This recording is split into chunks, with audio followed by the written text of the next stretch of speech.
master classes, I keep them very, very loose.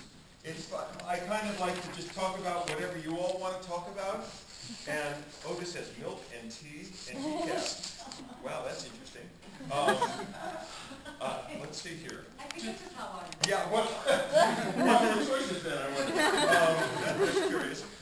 So, you know what I'll maybe do is just kind of talk to you a little bit about my journey, and we're passing Impossible Dream around. Sometimes I do like an interpretation of that, or kind of how I would analyze Impossible Dreams. Let's see if this works.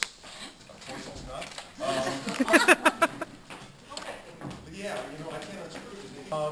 But I prefer then to open it up to questions and just hear what you all want to talk about. I mean, that's much more interesting, and then it's, then it's about what you all want to talk about. So I don't know what you all know about me personally, or what you have heard, or anything. But I'll just kind of give you a quick-ish rundown. I started performing when I was about 14. I actually started singing much younger than that. I started singing when I was a kid, probably 2 or 3 years old, with my brother. I started studying formally when I was 14, singing and dancing and acting at a place called San Diego Junior Theater in San Diego, California. And then from that, one thing led to another, and I ended up working in all of the theaters down in San Diego. I worked at the Globe Theater, the Starlight Opera Company, pretty much everything that was there at that time I worked in. I didn't know at that point if I was going to be a professional actor or not. I know I had an affinity for it, but I thought I might be a musician. I know I wanted to eventually move up to Los Angeles, and I didn't know if I would be a session pianist or a session singer, or if I would end up being an actor or something. And I just continued studying. But before I got out of high school, I was working semi-professionally in the theaters there at the Globe Theater. And once I got out of high school, the connections I had made took me to jobs that I ended up getting a job with a repertory company, and I think that was the other time that I'd been in Tucson. I was at a children's repertory company. It was improvisational theater, but we were kids from first grade to college, and we would do shows, and we would kind of tailor them to the particular audience that we had. So I did that for a couple of years, and then I got my equity card through that company. I ended up transferring up to their company that they had in Los Angeles at the time, and I performed it there for a while, and then I started auditioning for television, and it wasn't long before I got a role in a show called Roots: The Next Generations, which was the sequel to Roots. There was this big, huge miniseries at the time, and I think maybe still to this day it was the highest watched miniseries of all time. And then Roots was the sequel to that, and I got a very choice role in the first episode of that, and that kind of started my career. Shortly after that, I got into a television series, but I got that from doing a stage show, and that television series ran for 7 years. It was called Trapper John MD. And then after that, I just worked in television doing all sorts of other things. I found after doing Trapper John, it was hard to work again. Television, the good news and bad news about it is you're in people's living rooms once a week, sometimes if they're doing reruns 5, 6, 7 times a week. And the good thing about it is it gets you a certain amount of fame and fortune. The bad thing about it is you become very familiar to people, and they feel, well, that's all you can do, and after the series is over, generally they don't want to see you again. If you've noticed, most people that do television series, they don't have much of a career after that. It's very hard, especially I find there's a correlation between the success of the series and the success of the character and being able to work again. It seems like the more successful your show is and your character is on the show, the harder it is to get a job after that. I mean, think of the Seinfeld cast. Think of just about any series you can. Thank you very much. It took you a while to get it over too, didn't it? You are. Okay. I don't know if this was bad. Thank you.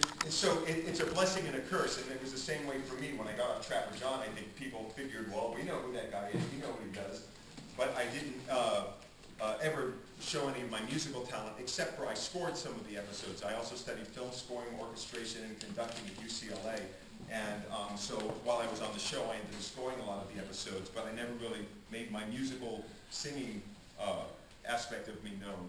And I'm thinking, well, people have no idea what I do, really. That's a very small part of what I do. So I actually went into voiceover, and I did a lot of animated voiceovers for about 2 or 3 years. I did a bunch of cartoons as a regular character, and I guested on a lot of other cartoons, so if anybody has questions about that, I won't go in a lot of detail about that right now. But we can talk about that. And then I got, what I hadn't done was Broadway, and I always wanted to do Broadway. And I was in a show at the Pasadena Playhouse called Mail, M-A-I-L, and it was written by Michael Rupert. And he was also starring in it at the time, and it was a big, huge, gigantic hit out there. It was supposed to run 3 months. We ended up running it a year and change. It got transferred to the Kennedy Center, and we ran there for about 3 months, and then we, before being transferred to Broadway, and that was my opening Broadway run, and we ran about 90 days there, and the show just wasn't very well received there. It was good for me personally, and so I moved back to Los Angeles and went back into voiceover work. And then I would go back and forth between Los Angeles and New York, kind of doing both. My motto is go where you're wanted. So, you know, when I was doing, there were series or things to guest star on in Los Angeles, I would do them. And when there was a Broadway show, another one to do in New York, I would do them. And finally it got to the point where I was doing more Broadway, and I've lived in New York now for about the last 16, 17 years permanently. So about 7 years ago, I had a son. This was after doing Man of La Mancha. My wife, who was also doing the show, she's also a performer. She was pregnant at the time with my son, and when the show closed, I decided I wanted to go into the concert world, because doing 8 shows a week is lots of fun, but it's also very, very hard work.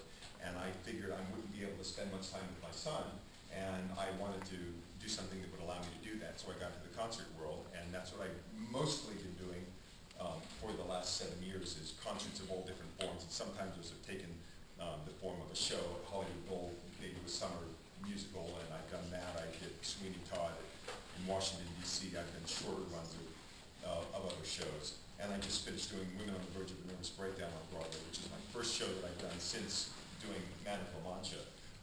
And honestly, it was a lot of fun, but the 8 shows a week part of it, I didn't miss that so much. One of the reasons I chose the show is because it was a limited run. It was a 3-month show.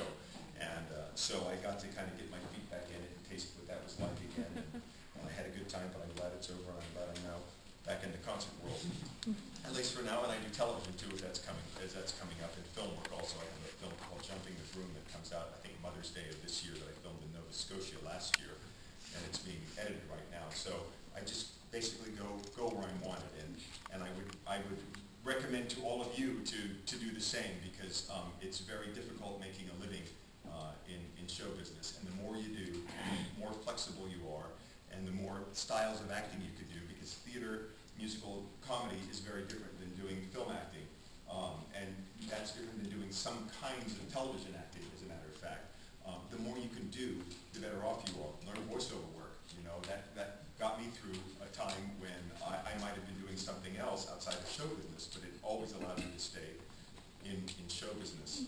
A friend of mine said, who was a director in animation, actually, I was asking her, because I first started studying voiceover animation voices with her, and I asked her, well, how do you work in animation? And she said something that I've taken and I tell everybody, because it can be applied really to anything. And she said, well, you know what? You work because you work. And what she meant by that, the people that work in animation are the people that are always involved, that are there, that are reading, that are always in classes. If somebody asks them, hey, come in and can you read with me? I need you for these auditions, and can you just read this other part? Yes. Say yes whenever you can, unless it's keeping you from doing something else, another job or something else. If you're sitting around on your butt and you have a choice to do something like that, say yes, because that's going to make a connection. The point of view that I like to talk about when I'm doing classes like this is having a career in show business. You don't want to have a job. You want to have a job, but you want that to turn into another job. Just like I was saying, what happens on television. You can get that job, and then your career's over. Then you can't get arrested. You never work again. A lot of times people get that thing that they've been working for, and they stop. They stop learning. They stop studying. They stop wanting anything else. And that experience may be great or it may be disappointing to them, and sometimes that breaks their heart, and they may never get hired again because people say, oh, well, we've seen that person, we know what they do. If you make it about the work, you can have a career, and I think that's the way to do it, is try to make your everything that you do. Don't set a goal. Don't say, I want to win a Tony Award, I want to win an Oscar, I want to win a Grammy, you know, I want to get to Broadway. You can make that a sort of, you know, interim goal, but don't make that your final goal, because once you get it, then what? You know? Okay, I've done a lot of the things that I wanted to do. I got to Broadway, got a Tony Award, I've done television series, I've got lots of great things. But you know what? After a Tony Award, I still got to work. I still got to pay my rent. You know, I'm now a performer with a Tony Award that still has to work. So, and if I made that the end, it becomes a very disappointing thing to do. So I learned early on from watching other friends and listening to other people, if you make it about the work, it's always fun, it's always exciting, and a Tony Award and all the things that you may or may not get along the way are just part of it, you know? So the focus is have a career. That's what you really, really want to do. And if you can get a series and all those other things along the way, fantastic. That's great, but don't stop learning. So that kind of brings me to where we are now. So I'm just going to stop, and if you want me to talk about anything else, or if you have questions about anything, we'll go from there. And then I have what are called circular conversations, you know. Sometimes I'll start on one thing and I'll get way off the subject, and sometimes, somehow it'll get back, and I might even say, where was I? What was I talking about? So something get me back on track, if that happens. But, you know, we'll have a good circular conversation here maybe, and talk about some things. Any questions about anything at all? And there's no questions that are not allowable. Yes? How do you keep from being put into like a box? Because you mentioned earlier that, like, you know, being in series, sometimes you could be put into a box, but then you said, like, you know, say yes whenever you can. So if you're first starting out, do you say yes to series, or do you say no if you're being put into a box according to your fans and your people? Well, if you're first starting out, you probably don't have fans. So if you're first starting out, just say yes to everything. You know, I mean, literally, if it keeps you from doing something that you need to do, like if you have another job and saying yes to something is going to keep you from doing your other job and paying your rent, you know, we do have responsibilities in life. You got to do that, but say yes if it's going to make a connection, if it's somebody that you want to work with, or something you can learn something from any situation you're in. So I would say don't worry about that in the beginning. Just do everything. Do everything, learn everything, especially if you have a curiosity and if you have the talent and the ability and the desire to be a singer and to be a dancer and to be an actor and to do voiceovers. Learn it all. It's not going to hurt you. Everything is going to inform everything else. It's only going to help everything else. And you don't have to worry about being pigeonholed. Other people will do that for you. So, and if you find you're getting pigeonholed, then you change it. I was just talking to somebody, one of my mottos is, every once in a while, it's a great idea to rewrite yourself, to reinvent yourself. And that's what I found I had to do once I was first I started out as a musical theater person, and I kind of rewrote myself as a children's theater person, and then rewrote myself as a television actor, and then rewrote myself as an animated voiceover person, and then rewrote myself again as a Broadway musical theater performer. And I think the most important thing is the people that will put you into a box, don't let them. You know, there will be people saying no all through your life and saying no, this is who you are, this is what you do. Okay, that's your point of view, and you know, say all right, and then do what you want to do. Continue to do. Don't allow people to live your life for you. You know, just do it all. Do it all. And after a while, you'll find that your life will start going in a particular direction, and your career will start going in a particular direction, and probably a direction that you're going to enjoy, because it's something that you're good at and something that you've trained for, and it's something that, you know, that's why people keep asking for you, and that's why you keep going in that direction. So go in that direction and follow that path until another door opens or another path, you know, makes itself available. And then you go, oh, that's great. Look, now that one's available to me. And take that if you want to, and see what happens on that one. You know, but don't limit yourself. I would say that with anything. Don't put limits on yourself. I think that's the best way to handle that one. So get back to your question. Yes? Yeah, I had a question. You were talking about voice acting in the conversation. When you're doing different shows, do you kind of just use the same voice like you right now, or do you use different techniques to kind of explore the character, try different voices? It depends on the character. It depends on what I'm doing. One of the things, I've always loved playing with voices, and it's one of the reasons that I got into voiceover work. I was doing a show, and I'm going off in a certain conversation now, so get me back onto your question. I was doing a show at the place at the Mark Paper Forum in Los Angeles. They had a series called the Itchy Foot series, which was at a cafe, and they were reading. And I was doing a reading of Studs Terkel's The Good War.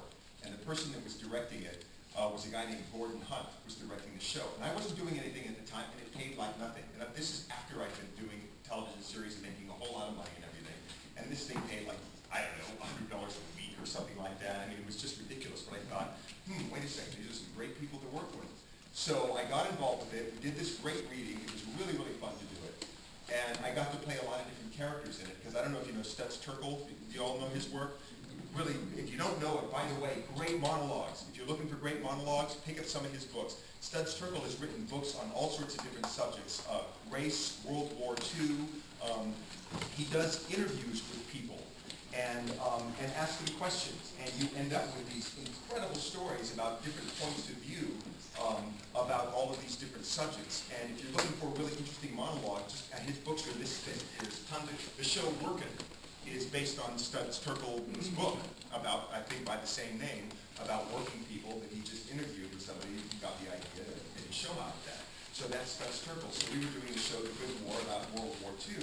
And I did this show, and at the very end of it, Gordon Hunt said to me, you know what, I think you would be good doing animated voiceovers, doing animation. I said, you know, Gordon, I think I would be too. And I said that because Gordon Hunt happened to be at the time the biggest director of animation. He was the director of animation at Hanna-Barbera Studios. And I knew this, and I'd known him from before as an acquaintance. His daughter, by the way, is Helen Hunt. And she was also doing the show at the time, before she was Helen Hunt. And I said, okay, great. I said, I have no idea what I'm doing. I don't know. Let me come in and watch some sessions. And so he said, okay, and a week later he called me up. He said, we're doing some sports sessions. Come watch them. So I sat in the booth, and I watched how they were conducted. And I watched how people did it. I watched what was going on in the booth. And I was there for the day, and I said, all right, Gordon, give me a call. Sure, I'll give it a try. And the next week he called me, and for little 1, 2, 3-line characters. And that was my beginning of animated voiceovers. And then I did pretty much every show they were doing at Hanna-Barbera, and then I just went off. And at that time, I thought, I better study this and really figure out what I'm doing. And that's when I just hooked up with the other voiceover people who also happen to be directors of animation for other studios. And I ended up working with them for that. Now, what was your question? Is that anything? Oh, that's like, do you just kind of like use your voice like we're talking right now? Yes, so that's why. And so in the Studs Terkel piece, I was using different voices for different characters. And that's what made him think, oh, he's going to be great for that. So it depends.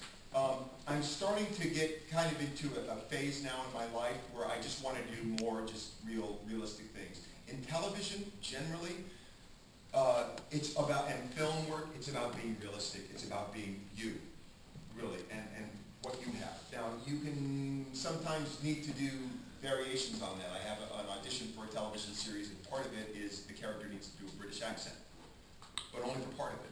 So I better have a good British accent, so I gotta, hit my British tapes and everything and study that. And then I haven't even finished reading the script for it yet, so I have to find out, is it a different person that he's supposed to be at that time when he has a British accent? Or am I just gonna use my same voice now? I'm gonna put it on a British accent, I don't know. And what kind? Is it a Liverpudlian British accent, or is it a proper, I haven't read the script enough, so I'm gonna find out all those things as I study that. So, yeah, again, learn it all. Learn it all, and you want as many opportunities open to you as you can. And then the role itself will define to you what to do with it. Kiss Me Kate, I don't talk, this is a big blustering guy, and a big theatrical guy with a big voice and everything, and he speaks much clearer and cleaner than I do because, it's in the 1940s is when the show takes place, and so I decided to use more of a continental kind of style, or that particular style of voice and acting for him. But that's not what I do. So I was putting on a voice, but it's also my voice. It's a voice that I have. It's part of what I do. I just decided to concentrate on that aspect of my voice a little bit more for that character. For Man of La Mancha, there are 2 characters that you play there. One is Alonso Cervantes, who's thrown into the prison originally, and then the other is Don Quixote, who is an older character, you know. So I gave him a craggy voice and did some different things with him to make it a difference. King Hedley II, the show that I did, August Wilson's play. He lives in a very bad part of Pittsburgh. He has a dialect, he has a different way of speaking, a whole different voice. So I kind of tailor them to that. But in film, I find, when I can, it's best to use my own voice, because it helps you to just be realistic and natural. Yes? Have you ever had to revive a role that was originally someone else's? And if so, how have you approached it? By personalizing and making it your own, or taking from the original performance? Yeah, Kiss Me Kate, Don Quixote and Man of La Mancha. I did Sweeney Todd, which was originally Len Cariou. And so I've done a few of those performances. One of the things that I usually do, if I hear I'm going to get that, I avoid light to play, listening to the original recordings, or seeing anything with the original people, only because I don't even want to subconsciously take in what they did. Kiss Me Kate is an interesting story because I was doing Ragtime at the time. And Ragtime is another example. Even though it wasn't a show, it was a movie before that, so I didn't watch the movie. I had seen it when it originally came out, but I didn't want to watch it again. I finally watched it again 5 months into my doing it, because by then I knew what I wanted to do with the character, and I could then watch somebody else do it and not feel like I was going to be influenced by that. But Kiss Me Kate, it's interesting. The producer of the show, a gentleman named Roger Berland, who I did this little tiny show with in Los Angeles called Festival. And he had produced this show, again, one of these things where I was making, $100 a week or less. I don't remember what it was. And I'm going to get off on another tangent, so get me back to the subject. When I was doing that show, at this little theater, 99-seat house there, called the Las Palmas Theater, I got a call to do audition for this television series called Trapper John MD. And I went in and I auditioned for it. I went into all the casting directors and the directors and, all the line. You have this whole thing, and the network executives and everybody that you auditioned for. And I ended up getting the role. Well, 2 years into doing Trapper John, I'm having dinner with one of the producer, a guy named Don Brinkley. His daughter is Christy Brinkley, coincidentally, and his wife, Marge. And they were telling me how they were at this show, Festival, because the other person, one of the other people in the show was a guy named Gregory Harrison. And they had gone to Festival to see Gregory Harrison because they were thinking of him for one of the roles on the show. And in the middle of the show, Marge Brinkley said to her producer husband, Don, "How about him for Jackpot?" Pointing to me. And I realized that's when I was cast on Trapper John. I still had to go through all the other things to do it. That's how I was cast on the show originally. Now, that was a circular conversation, and I had a point about that, and I'll come back to it. But that's one of those connections about just saying yes to things, because again, I wasn't doing anything at the time, and I had better things to do than make $100 a week doing the show, but I wasn't doing anything else, so why not say yes? If I hadn't said yes, I would have gotten it. What was your original question? The research you do on a role when approaching. Oh, right. Oh, then I started talking about Kiss Me Kate. Roger Berland. That's how I got that. So Roger Berland was one of the producers of the show. Roger Berland has turned out to be a great friend. I just love him. He's one of the last gentleman producers. I love this guy. He's an incredible human being. He's produced, about 50 shows and has this incredible track record for producing major hits and everything. So Roger was one of the producers on Kiss Me Kate. And one of the reasons I'm sure I got that role was because I did Festival with Roger Berland, and he remembered my work on that. So at Ragtime, he calls me up. He says, "I want to talk to you about the show." And I said, "Okay." So we have lunch, and halfway through lunch, he says, "I'm getting the rights to the show called Kiss Me Kate, and I want you to play the main role, Fred Graham, which is Fred Graham Petruchio." My reaction was, "Oh, great. Okay, Roger, sure. Love to. Let me know when you get the rights, and we'll talk more." On the outside, on the inside, Kiss Me Kate. I hate Kiss Me Kate.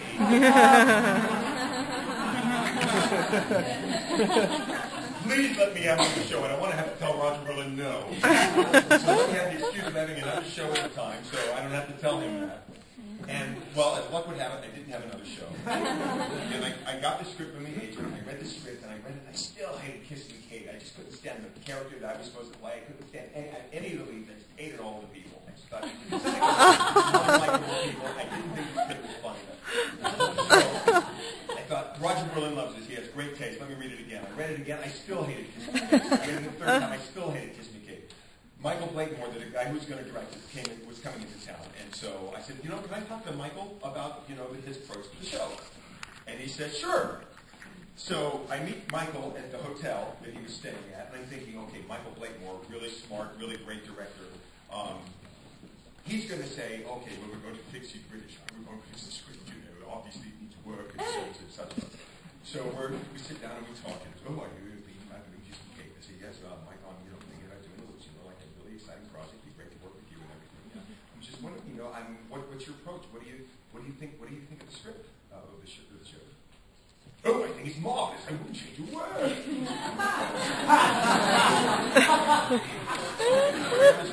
I don't say anything to him about hating Kiss Me Kate. So I'm just listening to him and his approach and everything. So I go back and I read the script again. I read it again and again. I can't. Kiss Me Kate. I hate these people. I hate this lead guy. He's just a pompous jerk. And Lily Vanessa character, she's this diva witch, high maintenance, person. And there's two secondary leads. She'll sleep with anybody to get a part. And then this other guy will, put a bet on, sign somebody else's name. I mean, all these immoral people. I just couldn't stand them. I didn't see anything likable about any of them. I'm reading it. I said, there needs to be a love story. If it's a love story, on the 10th time of my reading, if it's a love story, it needs to be love. They need to fall in love here. There should be a song in it. Oh. Oh my goodness. Well, okay. Well, if he did that, then at this end part here, I would put this so that, And I realized the script that Bella Spiewak had written was this brilliant script where everything was in between the lines. It's not about what's on the paper. And in answer to your question, what I realized is I had seen two bad productions of Kiss Me Kate, and the film, which I don't much care for, which I thought was not a very good performance. And for those reasons, I couldn't stand Kiss Me Kate. And I had to exorcise out of my head those performances of Kiss Me Kate that I had seen. Then I could read it and start to look at it anew. And I started understanding now I get what Michael Blakemore is going to do with it. Now I understand why Roger Berlin likes this. But it was those bad performances that I had. And it was so interesting because Patricia Morrison, who was still alive to play the original Lily Vanessa in Kiss Me Kate, Marin Mazzie, who was my co-star in it, we got on the phone and we called her. She was living in Los Angeles at the time. And, we said, hey, we'd just love to talk to you about the role, and, if you have anything to say to us, and, just it'd be great to kind of make this connection. And she said, oh, yes, she's got this kind of continental accent, it's not quite, British, but, that old style accent like that. She said, well, one of the things that Alfred and I discovered when we were doing part, it's not about the lines. It's all in between the lines. It's in what's not said. And I'm like, yeah, absolutely. And so I say that because sometimes looking at somebody do a role can affect you positively in a bad way because you want to steal what they're doing, and it can affect you negatively in a bad way because you think, I hate this show, this is awful, because you watch somebody do it the wrong way. Did that answer your question? Yeah. More than. Yes. Could you describe a process in the show that really shaped you as like a person or a performer? You know what? They all do. Because there's something to learn from every experience. There's something to learn from every show. There's something to learn from every actor that you work with. There's something to learn from everything. And I could literally go back to the very interesting story. The very first scene that I did in an acting class was my 9th grade class. Kathleen Lunn was my acting teacher. And I realized, well, let me flash forward. Kiss Me Kate, while we're doing Kiss Me Kate, they had this special day where they took students from high schools all over the area. And they do this every year. And they have to read a particular show, usually a Shakespearean show. Well, they chose Taming of the Shrew. And then each of these students do scenes from that's what the drama departments focus on. And then they choose the best students and the best scenes, and they end up performing it somewhere. Well, because we had Kiss Me Kate going on at the same time, they ended up doing their performances on our stage in our theater. And this was about 2 weeks after the Tony Awards, and I just won the Tony Award for the Best Actor in that. So I'm looking at these kids on stage, and they start, and there's this gawky 14-year-old, boy, "Good morrow, Kate, for that's your name, I hear." And I had this, epiphanical flashback experience, because I realized when I was that age in the 9th grade, that's the first scene I ever did. Here I was sitting in my theater where I do this show every night that I just won a Tony Award for, and I thought, wow, I would never have dreamed in a million years when I did that show with the God, "Good morrow, Kate, for that's your name, I hear," badly, I'm sure, that I would be sitting in the theater how many years later, having gone through the experiences that I've had. So it was a really incredible thing. But I learned in that class, that was my first experience with Shakespeare. That was my first experience working with another actor. I learned from that. From there, I went to San Diego Junior Theater, and I studied acting and singing and dancing. The first time I took really good classes in improvisation, and I was a lighting director on one show, and I was a stage manager on one show, and I got to learn things from different points of view. So I don't think there's any one show that I could say, because I think the trick is to learn from all of them. Never stop learning. I mean, that's what good artists do, I think, is you suck it all in, take everything in. And life, after a while, and I still study, I still take lessons, I still go to singing lessons, I still acting books, I'm always reading them. One of my things I do when I'm doing this show, I'll pick an acting book that I've never read before, and I will read the acting book, and I'll start playing with the exercises and the things that they do. It's just a really, really great thing to do. So you're always learning. So I couldn't pick any one particular thing that I would say, wow, that's the one that I learned the most from. You learn, and you maybe learn the most from the bad shows. The bad experiences. Don't do that, don't do that, don't do that. Let me go off on another tangent right now. I have, and it's been developed because of the question that you asked, and now having done these, I have what I call the 5 T's of acting. I call them, it could be a successful performer, or hopefully, a lot of it's out of your hand. Because people have asked me, well, what do you need, to get to do that? And so I came up with these 4 things first, and then I added another thing, and then I realized, they all start with the letter T, so I called it the 4 T's, and I called it the 5 T's of acting. So the first thing is talent. And when I say talent, it's your raw material that you bring to a performance. It's your height, it's your weight, it's your ethnicity, it's your vocal range, it's your vocal quality, it's the way you move, it's your natural ability that you have to become a person or to sing. It's your natural raw ability that you bring to a character. Are you a leading person? Are you a character type? It would be your type. It's all of those things. That's what I call your talent. It's your raw material that you bring in. Second is technique. Technique's what you're learning now. It's what you go to school for. It's what you go to class for, and hopefully for the rest of your lives you will continue to go to classes for, and you will learn. Technique is the thing that you learn that takes that talent and then shapes it into something. It's the technique that you have that allows you to do 8 shows a week. It's a technique that you have that allows you to perform when you've got a cold, or when your uncle just died, or your father or your mother, and you still have to perform and you still have to do it, or when you stayed out drinking way too late, didn't get enough sleep, but you got to do a show because you just realized, oh my God, the critics are in the audience. It's that thing that is going to get you through the day-to-day, the day-to-dayness of whatever it is that you're doing. And it's that aspect that molds and shapes and refines your raw talent that you have. Your technique, incredibly important to learn that. What you see a lot of times on television shows are actors with talent, but they don't have much technique. You can get away with that in television and film a lot of times because it's an edited medium. So you can do 30 takes or 10 takes or 5 takes or whatever it is, And if the person's not good in 5 of them, or 8 of them, or 12 of them, the editor will put it together and make it look like a nice, cohesive, wonderful performance.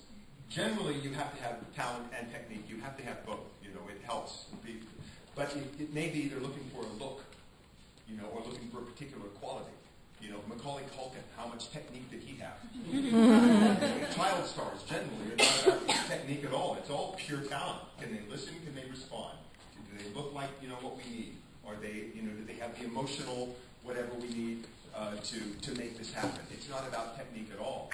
And that's one of the reasons why a lot of child stars aren't able to go on as adults, because they miss the technique part of it, and they think, well, I'm not getting by on this, and everybody's telling them, yes, you're great, yes, you're wonderful, yes, you're fantastic. I used to want to be a child star. I used to look at kids on TV and films and say, oh, I would love to do that, or let me be that. I'm so glad now I never got that wish. You know, because I thought that can destroy them. And how many child stars go on to other things? Ron Howard, Doogie Howser, and he's somebody with great technique, by the way. He's incredibly focused. And I don't know how many, I mean, there's 3 or 4, we could name them almost on one hand, all the child stars that have gone on. And that's why. They're all about the raw talent and rarely about technique. They don't, you know, it's, even when they go to study it, it's very hard to break out of that thing, you know, oh, do the, you know, Home Alone thing. You know, everybody wants to see that. And again, that's what the audience wants to see. You know, Shirley Temple. You know, look at, I mean, there's an incredible talent, and she had technique. And at 5 years old, she could tap, and the things that she was able to do, I don't know how many of you all have seen Shirley Temple films.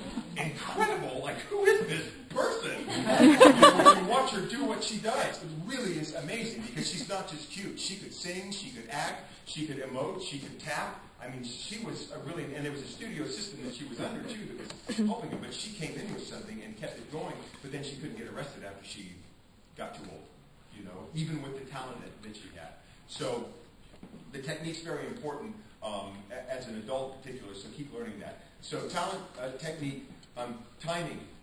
Timing is not, when I say timing, comedy timing is technique, or your talent. The timing I'm talking about is luck. It's just luck. You're in the right place at the right time, doing the right thing. One of the things that I found out, luck favors the prepared. I of the belief, I think it's probably not true.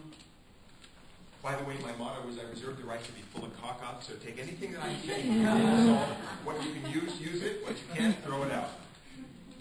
And this is one of those things I'm about to say. I'm of the belief that I hope everybody gets their shot. You know, it may be some get their shot on a larger level than others. And really, it's not a, you don't get a big break. It's a series of breaks is really what you get. And you have to be ready for each of those breaks. But that's the trick. You've got to be ready for it. Because if you're not ready for it, and you get that break, you get that one audition, you get that one chance that is really going to mean something, if you screw it up, people are going to remember that.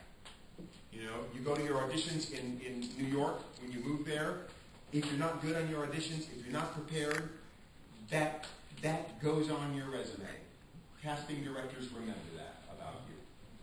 Be prepared so that when the opportunity comes, when your break comes, you'll be ready for it.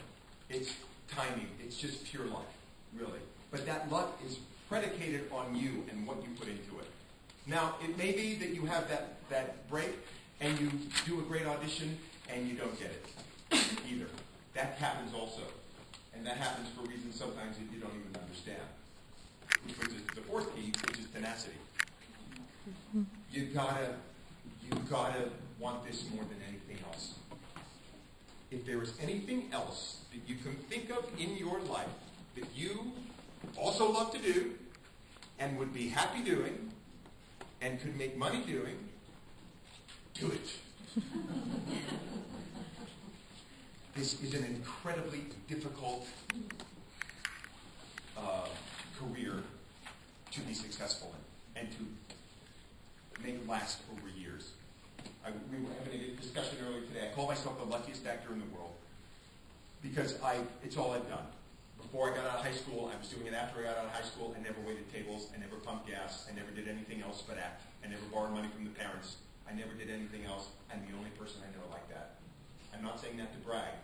I'm saying it because I've seen other people fall by the wayside and how hard it really is. So to use me as an example and go, well, I can do that, he did it. No. I'm a weird thing. I don't know why I must have done something good. I don't know what it is. But I'm anomalous. Most people work really hard and they get lots of disappointment, and it can really wear you down. It's really heartbreaking. And the problem is, you are the product. It's one thing, to go into business and you're making widgets, and somebody says, I like your widgets. Well, okay. Go buy somebody else's widgets. We're the widget. We're the product. So if somebody says, I don't like you, you suck. Okay. Okay. Well, all right. Thank you. Nice to come. Thank you. Yeah, but hear that 50 times, and that's hard. One time, you can weather that. 2 times, 3 times, 5 times, 6 times. You really, really have to want it. One thing I've learned also in life, the life thing, you lose more in life than you win. It's really true in performing and acting. I've lost more parts than I've gotten. I've lost more awards than I've gotten. I've lost more, pretty much everything. That's everything, But again, it's hard when it's about you.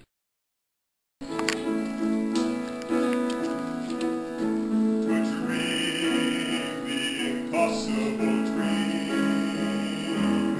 to fight the unbeatable foe, to bear with unbearable sorrow, to run where the brave dare not go, to right the unrightable wrong, to love pure and chaste from afar, to try when your arms are too weary, to reach the unreachable star. This is my quest, to follow that star. Yes, thank you. So,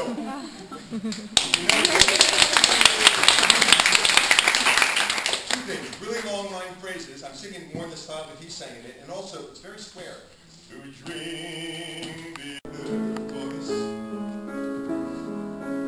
that one man, and you can get it more juicy when we come back to the other time. The stars still strove with his last ounce of courage to reach the unreachable star.